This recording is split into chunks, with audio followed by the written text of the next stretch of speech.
안녕하세요. 보상금배상 법률사무소 손해배상보험전문 변호사 정경근 변호사입니다. 오늘 소개해드릴 사례는 보험사가 보험금을 지급하지 않아서 문제가 된 사례고요. 결국 소송까지 가서 5억 5천만 원의 보험금을 인정받게 되었습니다. 보통 오토바이를 타시게 되면 사고가 나더라도 보험금을 지급받지 못한다고 생각하시는 경우가 많은데요. 이 말은 반은 맞고 반은 틀립니다. 예외적으로 보험사가 보험을 가입할 때 이렇게 오토바이를 타다가 사고가 나면 보험금을 지급받지 못합니다 라는 사실을 설명을 했다고 하면 그 말이 맞는데요. 반대로 보험사가 이러한 사실을 설명하지 않았다면 보험금을 받을 수 있습니다. 물론 중요한 것은 이러한 보험사가 사실을 설명하지 않았다는 것을 입증해야만 보험금을 받을 수 있다는 것인데요. 이번에 소개해드릴 사례도 이렇게 보험사가 설명하지 않았다는 것을 입증하는 것이 문제였던 사례입니다. 의뢰인분은 아들이 배달 아르바이트를 하다가 다칠 것이 염려되어 상해보험에 가입하게 되었는데요. 이 당시에 보험 설계사에게 아들이 배달 아르바이트를 하다가 다칠 것이 염려되어 보험을 가입하게 된다는 사정을 충분히 설명을 했습니다. 그럼에도 불구하고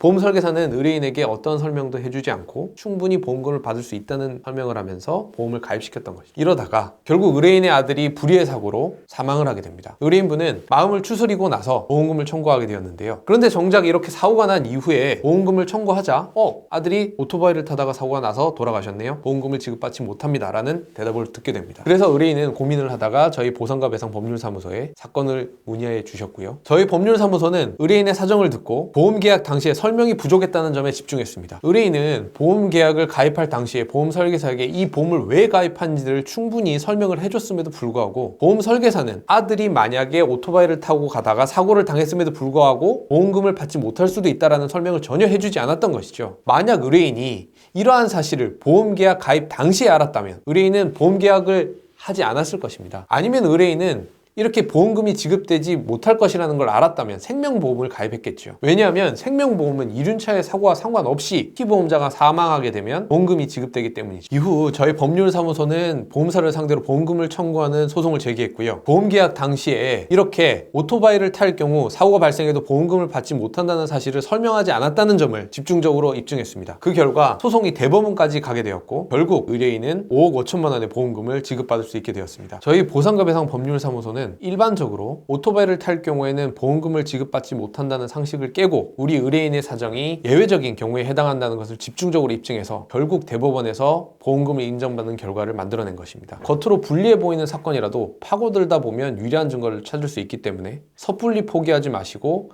의뢰인분들께서는 저희 보상과 배상 법률사무소와 권리를 찾으시기 바랍니다. 감사합니다.